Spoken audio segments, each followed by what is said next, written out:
knowledge and that kind of thing. And again, it kind of something that's happened organically. I put an ebook online, so people ask me, how did I do that? I do seminars, so people ask me, how did I do that? I don't know what's going to happen next, but it's something that tends to happen a bit by chance and organically. At least it happened by chance in my case. I guess what I'd like people to think of me as is, well, how I view myself is as an educator or a sharer. I like sharing cool stuff. I like sharing cool personal development ideas. I'd rather be known for the personal development stuff that I do rather than anything else. I'll tell you what, I'd rather be known for wealth magnetics. I think that wealth magnetics, my research and work that I've done in the area of what I call wealth magnetics, I think that that's what I'm going to go down in history for, kind of thing. Not as a seminar promoter. I'm a very good seminar promoter because I have such a passion for sharing that stuff that I'll do whatever it takes to get more and more people into my marketing funnel and tell them, hey, you know, Tony Robbins, Landmark Education, Conversations with God, Wealth Magnetics, Mark Anastasi, etc., etc., etc. So I think that's where I'm going to niche myself in, Walter, something along wealth magnetics. But obviously, I'm just starting in this. I have worked for myself. It's not a business by any stretch of the imagination. And I was wondering that when you started, you didn't have your database, you didn't have your family in place. Did you use that book that you showed to us yesterday? Which book? The list book or whatever it was. I didn't quite. Oh, this one, the lists and data sources one. Yeah. No, here's what I had. I had about 300 people that I knew in the UK. Actually, by that stage, here's what I did.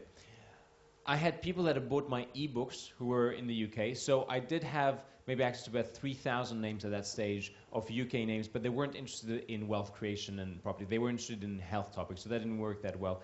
But I did have 300 people that I knew, plus what happened was very quickly, Susie Dior, with whom I had a relationship. When I say relationship, okay, let me qualify this. I mean in a professional sense. Anyway, Susie Dior, I helped her with her business, and in exchange she mailed her database, so that helped get more people to my seminar. The first time I did it, I just mailed my mailing list, and we had about 30 people show up. You know, and I had to do quite a few of those little seminars to get to the point where I was confident enough on stage and I knew what I was doing, that kind of thing. I always recommend start small, start talking in front of 10 people, start talking in front of 20 people, 5 people, just to refine your material a little bit for you to get for you to find your feet. Ultimately, my number one tip for speaking in public is just be passionate about what you've got to share. Because if you're at the front of the stage and you care about people, nothing else really matters. What do people think about me, or is this any good, or what have you? That doesn't really, that kind of fades away, because what really matters is that you're coming from here and that you want to share something that's valuable and make an impact in people's lives. So back to your question.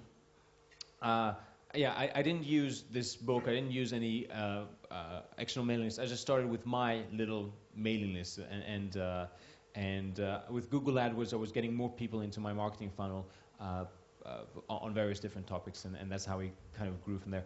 Plus, to give you an idea, by doing joint ventures with various people, suddenly we had big chunks of people from their databases migrate to my database, so that kind of grew very quickly. And what's great is, like, let's say you've got a database of 3,000 people. Well, great, you can leverage that with 5 or 6 other people who have mailing lists of 3,000 people. So you get chunks of their mailing list migrate to your mailing list. So now you've got 6, 7, 10,000 people, 8,000 people. Now you are leveraging your 8,000 person database with other people who've got 8,000 people databases, 6,000, 10,000, 12,000. So now you grow it up to 12, 15,000, etc. So that's how that's how it works. I leverage my database over and over and over again to increase the size of my database.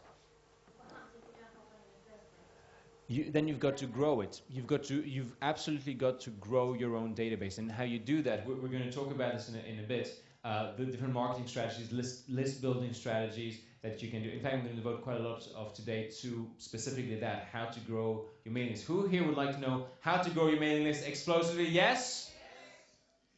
Awesome. Any other questions about anything I've covered so far? Okay, so I was talking to you about the first ever mental game of money back in February 2000.